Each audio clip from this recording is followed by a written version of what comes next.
ব্যস্ত এই পৃথিবীর সাথে চলতে গিয়ে আমরাও কেমন ব্যস্ততম যান্ত্রিক হয়ে পড়ছি। আশেপাশে ফাস্টফুডের আনহেলদি অনেক খাবারও খেয়ে ফেলছি। অল্প সময়ের মধ্যে কি করে হেলদিভাবে এই কুকিটা তৈরি করেছি সেটাই দেখাবো। আসসালামু আলাইকুম, কেমন আছেন সবাই? প্রথমে নিয়ে নিচ্ছি 4 টেবিল স্পুনের মতো আটা। এখানে সব কিছুই আমি হেলদিভাবে করার চেষ্টা করেছি, বাচ্চা থেকে শুরু করে বড় সবাই এটা খেতে পারবে। নিয়ে নিচ্ছি 1 টেবিল চামচের মতো কোকো পাউডার। এটা একটু ভালো ব্র্যান্ডের ইউজ করার চেষ্টা করবেন।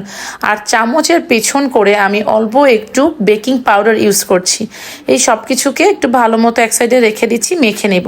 আর নিচ্ছি হানি বা মধু। এটা আমি 1 টেবিল স্পুনের থেকে একটু কম নিচ্ছি। চিনিটা যে যেরকম পছন্দ করেন, মিষ্টিটা যে যেরকম পছন্দ করেন। আর লিকুইড মিল্ক নিচ্ছি।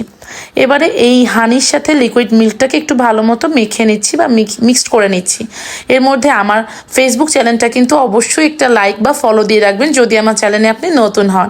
আর এখানে দিয়ে দিচ্ছি 1.5 টেবিল চামচের একটু কম মেল্টেড বাটার। এই সব কিছুকে খুব ভালো মতো মেখে একটা সাইডে রেখে দেব। এবার ওই যে উপকরণ শুকনো ছিল তার সাথে আমি খুবই কম 1 চিমটির মতো লবণ ব্যবহার করছি। এই শুকনো উপকরণগুলোকে আমি এখন খুব ভালো মতো মেখে নেব যাতে সব কিছু মিক্সড হয়ে যায়। আর যারা আমার চ্যানেলটা ইউটিউব থেকে দেখছেন, প্লিজ যদি নতুন হয়ে থাকেন আমার চ্যানেলটা একটু ঘুরে আসবেন আর সাবস্ক্রাইব করে আসবেন। Thank you. এবার ওই লিকুইড মিক্সচারটা আমি এই শুকনো উপকরণের সাথে মিশিয়ে নিচ্ছি। এবার এটাকে খুব ভালো মতো মেখে নিতে হবে।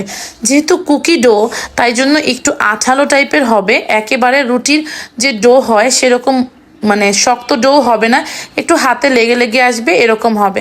আমার লিকুইডের পরিমাণটা একটু বেশি হয়ে গিয়েছিল তাই আমি 1 টেবিল চামচের একটু কম আটা আরও দিয়ে নিয়েছি। সব কিছু দিয়ে আমার এখানে 2টা বিগ সাইজের কুকি হয়েছে।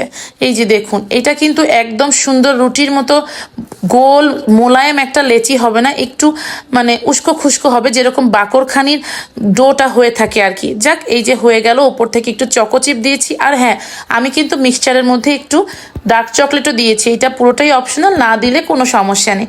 এবারে এটা 1 মিনিটের জন্য আমি দিয়ে দিয়েছিলাম মাইক্রোওয়েভে। এটা মাইক্রোওয়েভ হয়ে যাওয়ার পরে বের করে গরম গরমও খেতে পারেন, আবার ঠান্ডা করেও খেতে পারেন। ব্যাস, তৈরি হয়ে গেল চটজলদি এই ব্যস্ততম দুনিয়ায় একটা হেলদি খাবার।